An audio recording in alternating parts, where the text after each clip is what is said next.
morning and welcome to Padilla Palace Projects. Today we're going to be talking about what I actually have planted in our container garden. So I'm super blessed that our apartments let us do a container garden outside, and you've been seeing the videos of the updates on how everything's growing. But I want to show you kind of what I've planted and some pictures of what things will end up looking like, and some of my tips for planting. So companion planting is huge, but I have done a lot of research this year on different things that go well with others in containers, whether it is for pest protection or whether it is for helping the nutrients in the soil. Whatever it is, there's a reason why things are planted with each other. So the other thing was, because of my limited space, I really wanted to make sure that I had as much of it being edible as possible. So most of my flowers that I will have planted are edible flowers that can be used for medicinal purposes, to add into salads, all different kinds of things. So as you see everything, know that everything kind of has a purpose and what we're going to use it for. And if I remember certain topics on it, then I will touch on those.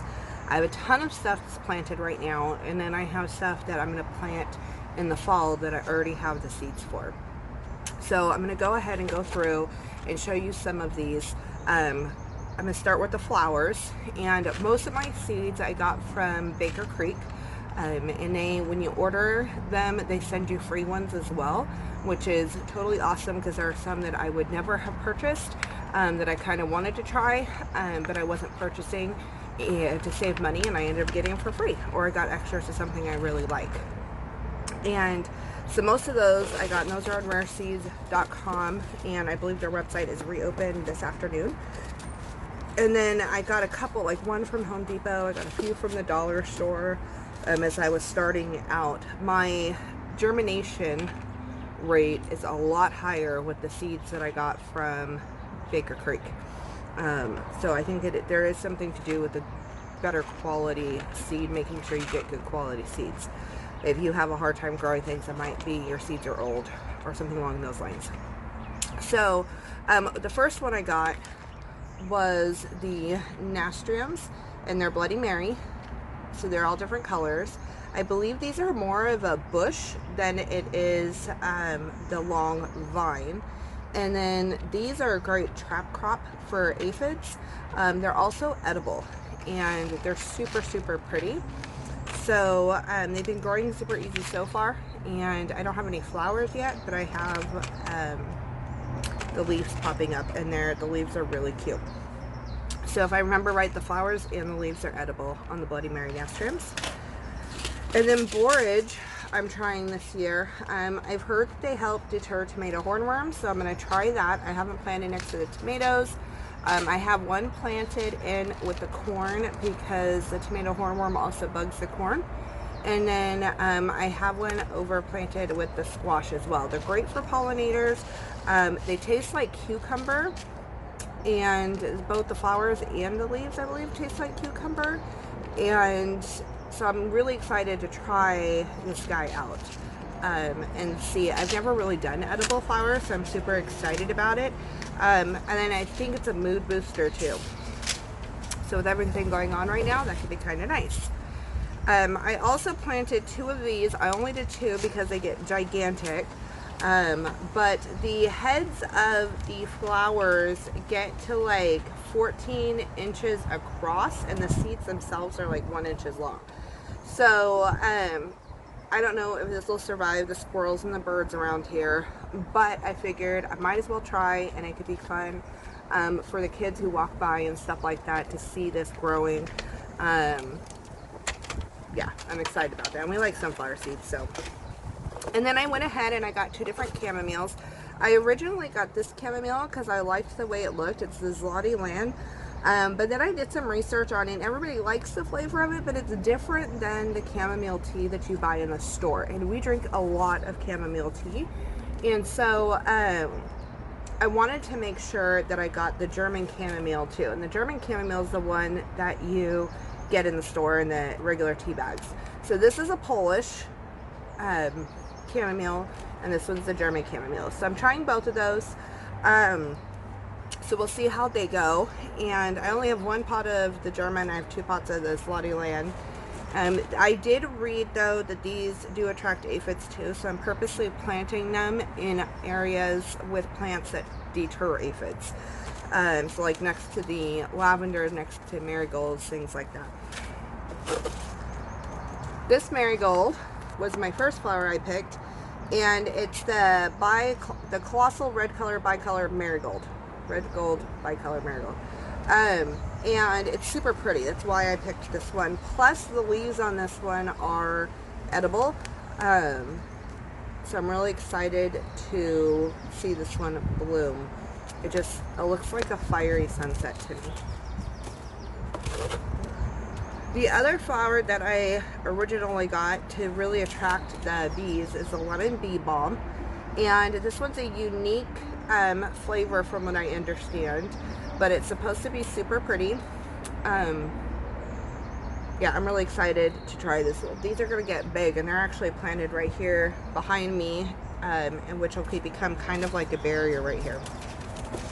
I forgot to mention on the borage, I believe this is the one that if you add it to your like lemonade and stuff like that, and you add citrus to it, it'll turn it pink, which is cool. Fun effects for the kids. Okay, so this is another one that I just added on not that long ago, which is the, I'm going to say it wrong, the Agastache Navajo Sunset. It's very citrusy. It's supposed to be great for hummingbirds, but it's also great for teas. People were raving about this for tea. It also is a deterrent to animals. So deer, squirrels, things like that, animals don't like this because it's so strongly scented.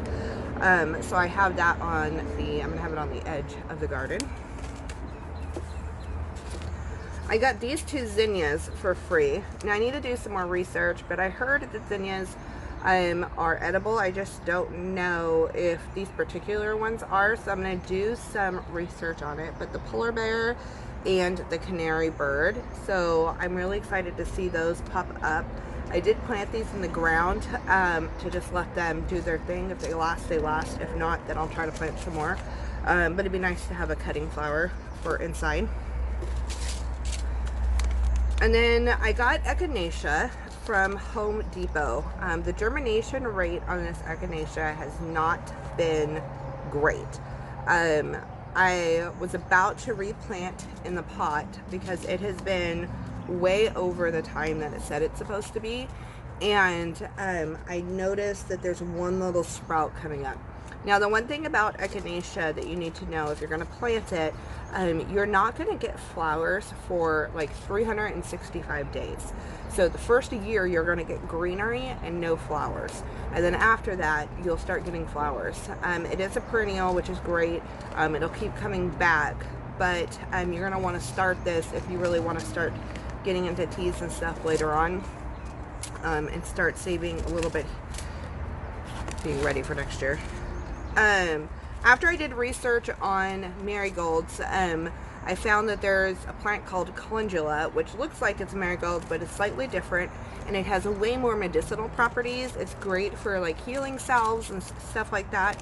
So I did go ahead and at the Dollar Tree I got calendula, and I have a couple of those planted. I will be getting some of the cute varieties. There's some really cute ones on Baker Creek. I'll get those in future years, but I went ahead and just grabbed this one, and it's doing really good. Okay, so we're gonna go ahead and jump into like the herbs and the more salady type stuff. So I have cilantro going. I chose the slow bolt cilantro because we get really hot here in zone 9, and this one won't go to seed as fast. So I'm hoping I have a little bit longer. I am going to start a little bit of this inside right now too, to see if I can grow it in a window in a more temperature controlled room. So we're going to see how that goes, because we like salsa. I got dill for free. It's the bouquet dill, so we're going to see how that one does. It looks like it gets really big. I have this interplanted with the corn, just because I had space, but I also have it planted by itself in a pot. And then I tried some other herbs from seed, and we'll see how they do. Right now they're doing okay, but I've heard that certain seeds growing, certain herbs growing from seed is super hard to get it going. So if you are newer to gardening, then I wouldn't necessarily start with oregano, thyme, and rosemary, even though they're our most used herbs. Get used to growing something like basil first, and then move into some of these other ones. It's better to get the starter plants for them. And it takes a long time for these to get to anywhere where you can even harvest them. So I did get oregano vulgare. 2 of my plants died off, but 2 of them are growing, which is good. So when you see my little baby seedlings of the oregano, that's what you're looking at.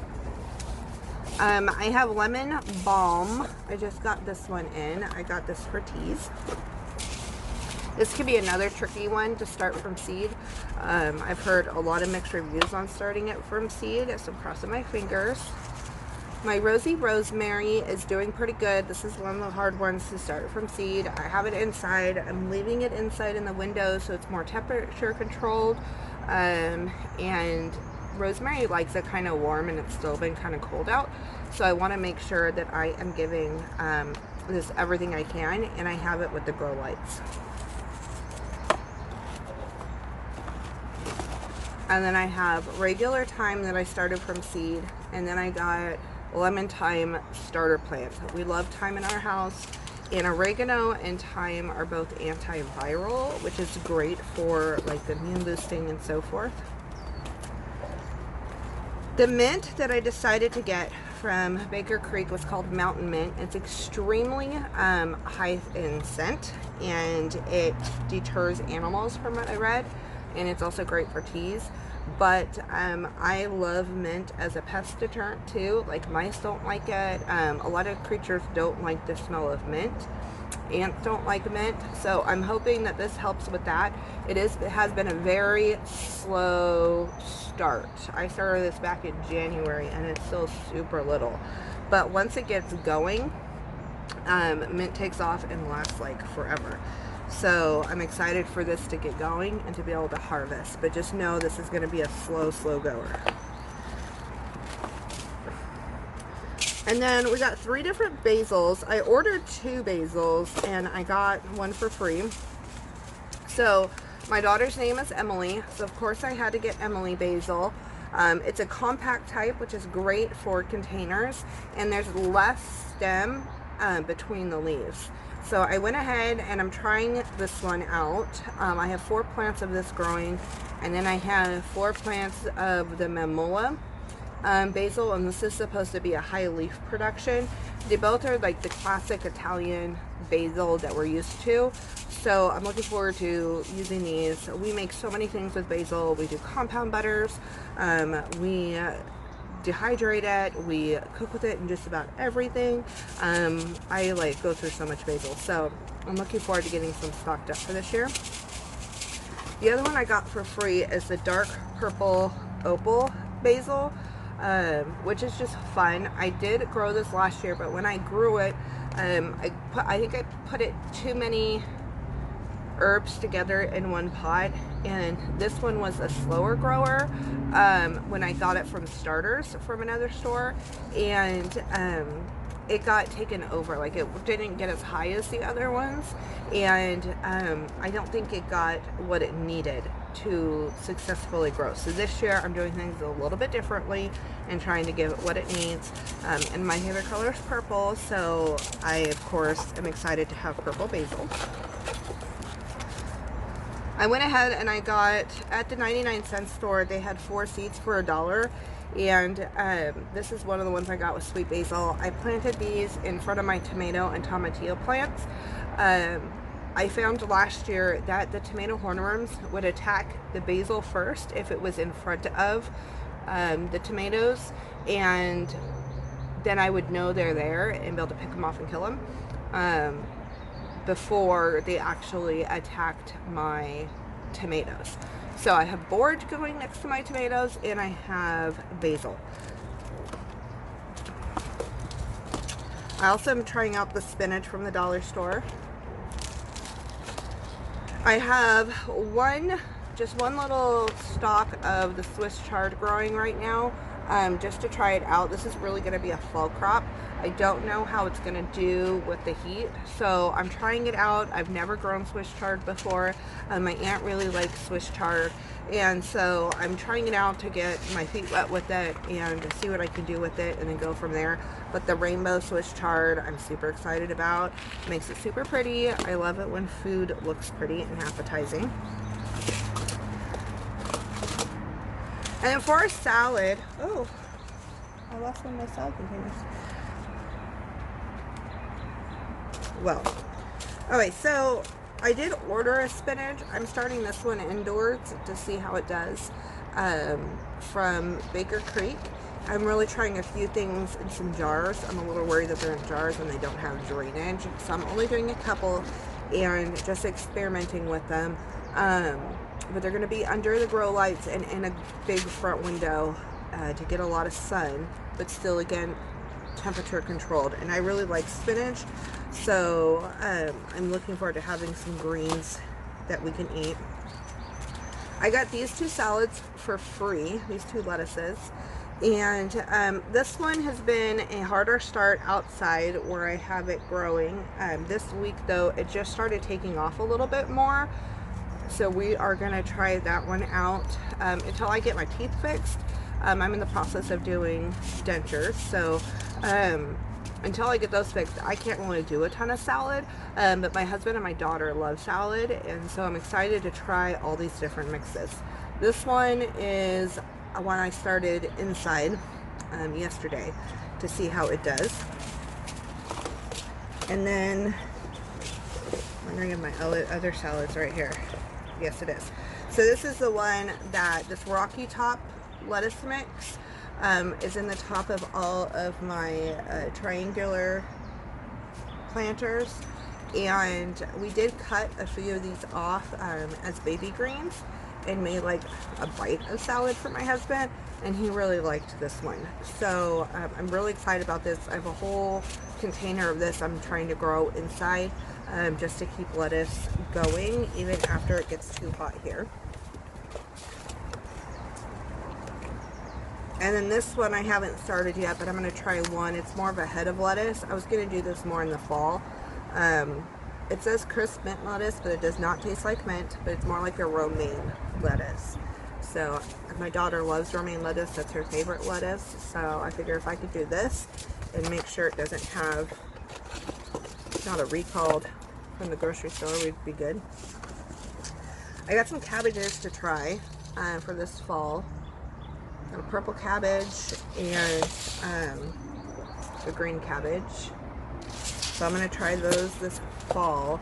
I might try one inside, but we'll see. They get kind of big, so I don't know if I really have the space where it is. I got these yellow pear tomatoes for free, and so I'm going to do, I brought out another container. I drilled holes in it yesterday, and I've already started these seeds inside. So once they get a little bit bigger, and after this last this extra rainstorm, I'm going to start these, put them outside, transplant them, and let them grow. These are supposed to be very prolific. Like, they're supposed to produce a ton of tomatoes. I really like yellow pear tomatoes. They're sweeter, they're not as acidic.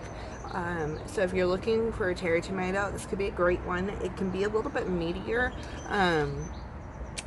like a thicker texture, but it's super, super good. So I'm really excited about these.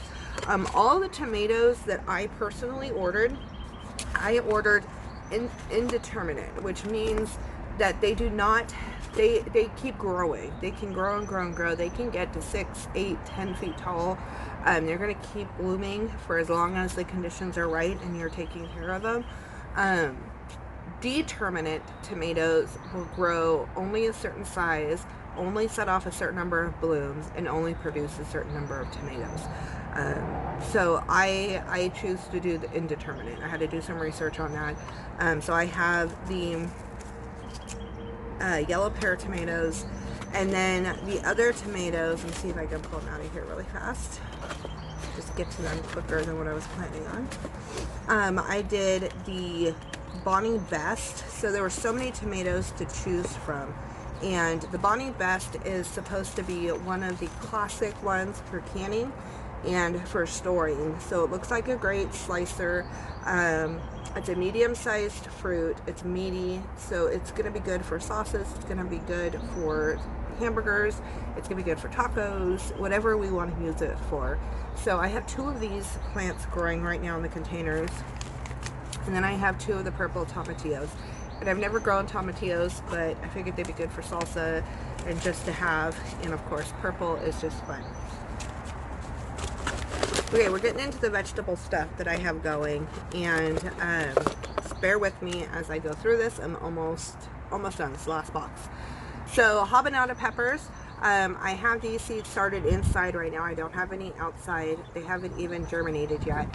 But these are the sweet habanero. So they're not spicy at all. But they have the flavor of a habanero. And so I thought I'd try these out. I can't handle any spice. My husband can handle some spice. But the longer he's with me eating the food that I cook, the less spice he can handle, because he just doesn't eat it all the time. These I'm planting this fall, and there's strawberry popcorn. So I figured I'd try those out. Right now I have sweet corn growing because I'm just limited on space. And then I'll plant these this fall. I've never done it before, but we'll see. Kohlrabi. So it's supposed to taste like, these taste like cabbage. So we're gonna try those out. My daughter picked out Long Island Brussels sprouts for this fall. And then I got some of these turnips from the library, seed library at the Loomis Library. And I decided, after doing some research on them and how quick they are to come to maturity, I decided to get some more and be able to plant these this fall and have a good root crop. This is another radish that's going to be this fall. Look how pretty this is. I'm really excited about this.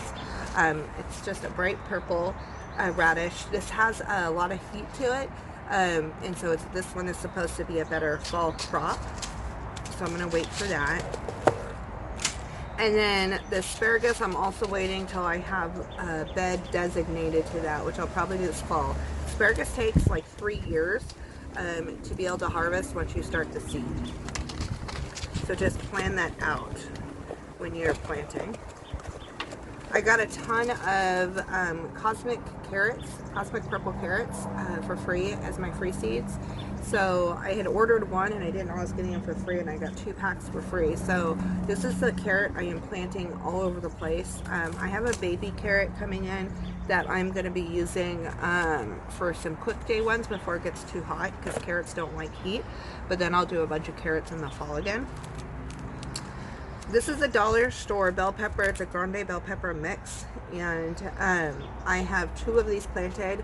I think the slug ate one of them though, so I don't know if I'm going to replace that or not. I have some other bell peppers that I have planted, so we'll see. I'll be growing black-eyed pea beans, black-eyed pea cowpeas this fall, a little later in the season. I started everything really early, and we have a huge growing season here. So our last frost in spring is in February, and our first frost is in December. So a lot of these plants I'll be able to switch out in July when it gets really hot here, and start these as babies, and then have a whole nother harvest this fall. So I'm really excited about that. I have a few peas growing. I have one that's already sprouted, and I decided to grow 2 more just so I have them. And these are more heat resistant. They're the Wando pea. So I'm going to try those out. And then I only had spots for a few of the Globo onions, so I planted 3 of these, and they're growing in between my jalapeno peppers. When I thin them, I put 2 seeds in each spot. When I thin them, the little sprouts, oh my gosh, they smelled so good, so oniony and so good. I'm like, I'm gonna love this onion just from the smell of that sprout. Beets are another quick producer. I think these are only like a 50 or 55 day until they are fully grown, if it's given the right conditions. And I am excited to do these because they're not going to dye everything purple, but they're also very filling and healthy. So I have these planted in the same pot that I have my bush beans. And then these onions I'm planting for this fall, they're red Florence onions. So they're a red onion, but they're kind of long. They're elongated, like a little longer than a shallot even. And then I wanted to do the purple potted pole beans. These I have interplanted with the sweet corn, because peas add nitrogen back into the soil, and the corn, with it being in a container, really needs that added back into the soil. So each pot has 1 to 2 of the purple potted pole beans. What's fun about these is they're purple when they're on the vine, but when you cook them, they're green. So they're kind of fun magic bean for the kids. This is the sweet corn. It's the Stell's Evergreen corn that I'm growing this year. And then I decided to try to grow some strawberries from seed. And these are first year producing strawberries. They're really small still. I did want strawberries earlier on, so I grabbed some starts as well from Home Depot, and those are already starting to produce a little bit, so I'm excited about those. China rose radishes I have growing right now in between my pumpkins, and then once these come out, I'm not going to replace them and leave the rest of the dirt for the pumpkins to keep growing. But I was utilizing that spot for now. I'm really excited to try to roast some radishes. It takes some of the bite out from what I've heard and makes it more palatable to people who don't like the spice. I have a couple of the lemon cucumbers growing. They are in with the corn as well, so they can kind of vine up. And I did put a tomato cage in where the cucumbers were too, just to give some extra stability if they need it. So I have lemon cucumbers, and then I have Yamato extra long cucumbers. So these are great just to add with tomatoes and basil and make a really yummy little salad, or even just adding to water for extra hydration. These are the bell peppers, the other ones I planted. I have 4 of these. They're mini bell peppers, so they're all different colors. These are great for like stuffing with little things. They're just super cute, and so I figured I'd get quicker harvest with little ones of these and see how that goes. My daughter doesn't like squash very much, but the one squash she will eat is a spaghetti squash. And so I did plant one of these, and I'm hoping that I get a harvest good harvest from these.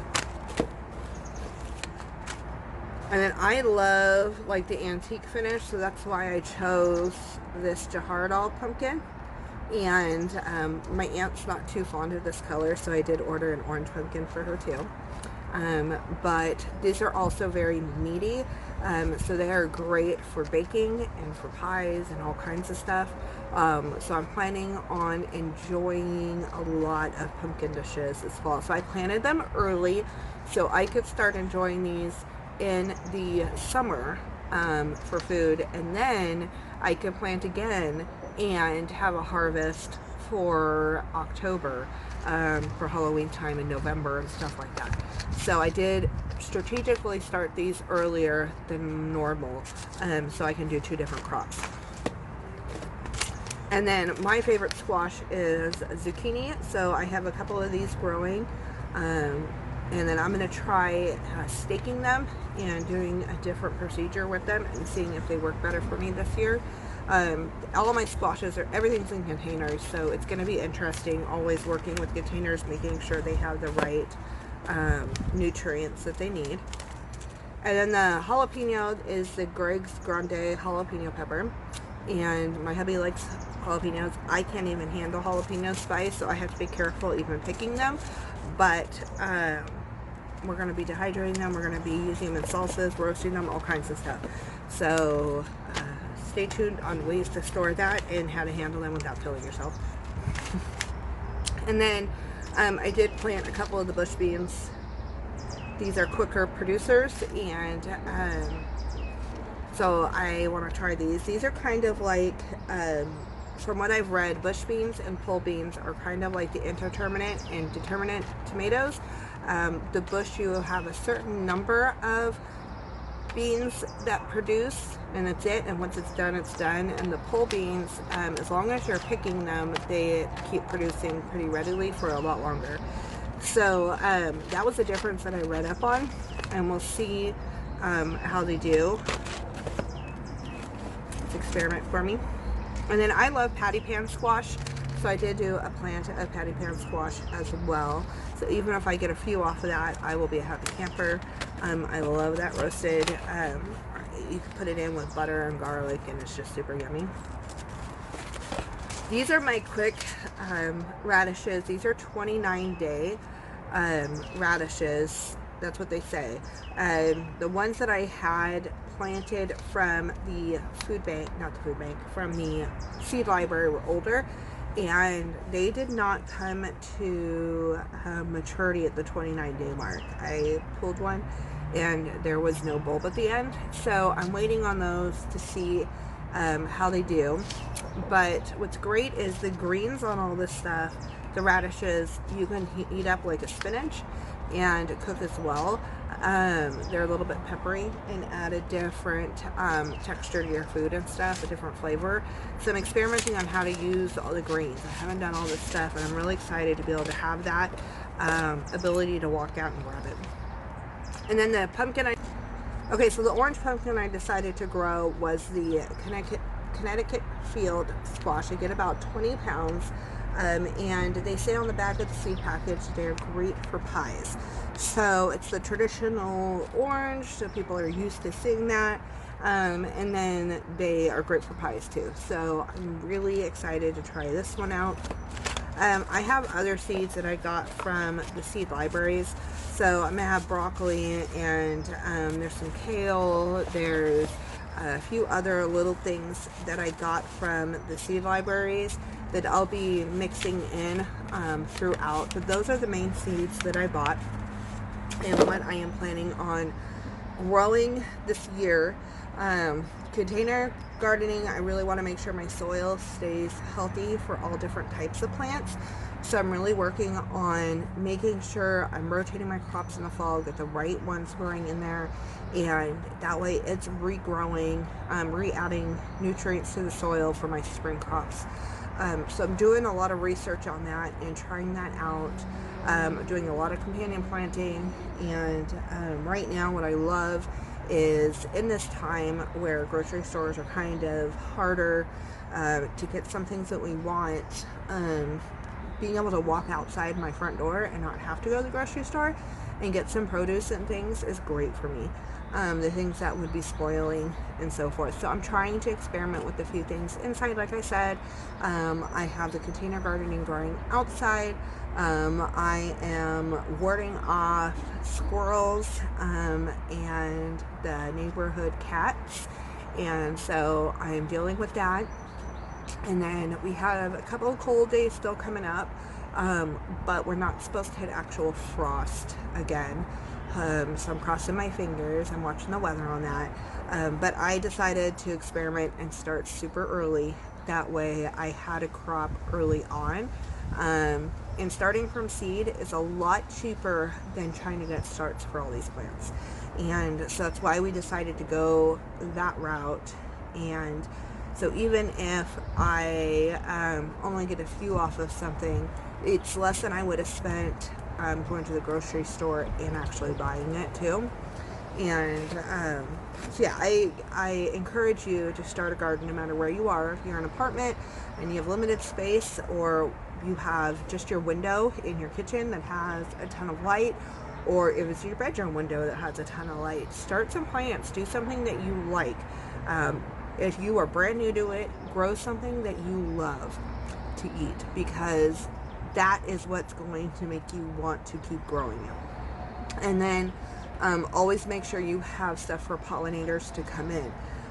If you don't have bees and butterflies and hummingbirds and things like that to pollinate your vegetables, then you are not going to produce very much. So making sure that you have flowers to pull in for the pollinators is really important too, which is why I'm growing all the greenery. I have lavender planted too. My lavender's already blooming, so that's been attracting some pollinators. And then all these other flowers, once they start to grow, I will be getting more. So get outside during this time, get your hands dirty, grow some stuff, enjoy watching it grow. It's going to teach you some patience. And Baker Creek, I've had really good experience with their seeds germinating. Like I said, they got bombarded with a ton of orders, and so I believe they shut down their website for the weekend to catch up on all the orders, and then they are going to be reopening it this afternoon. Today's Monday. So they're going to be reopening it this afternoon. So they are available for orders. There's other places you can get plants. I always suggest looking at reviews. A lot of garden stores are open too. Just as you're limiting your exposure and you're starting your food, don't panic buy out of fear. I've already had this stuff planned. I did order a few things for fall that I wasn't planning on ordering yet, because of the fact that the seeds were going so fast. So I did get a few things for fall, but just don't panic buy. Buy what you're actually going to eat and try to grow. Don't go crazy if it's your first time gardening, and know that this stuff is going to last, like, these plants are going to take a long time to grow, a lot of them. So if you're home now for a month, but you're not going to be home and you're not going to take care of it later on, then you're going to want to make sure that you only do short crops like the beets, the radishes, the carrots, and things like that. Whereas tomatoes and peppers and all of that is going to take a lot more work, and they're going to be producing all throughout the year.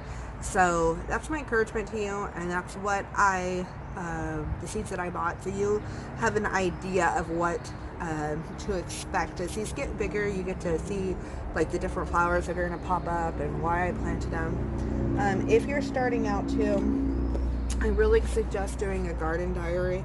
Keep track of what you're growing. So I have what borage is good for written out. Different ways to dehydrate things or store them, like the freezing is better. This is what like the inside of the Jahardal pumpkin looks like. So I have all kinds of information in here. I have when I started them inside, when I planted them outside, how to transplant them. So I keep track of all of my stuff, so I know for future years, oh, this didn't work that earlier, this did work. We did have a frost, we didn't have a frost, and be able to do that. So keep track of it, enjoy it, have fun, and I would love to hear what you are growing right now and where you get your seeds from, because I love hearing about new places. I happened to stumble across Baker Creek, and I've loved the quality of what I've gotten so far. So you guys have a blessed week, and stay tuned for all kinds of fun projects coming your way during this quarantine season, and this too shall pass. Have a great one. Bye.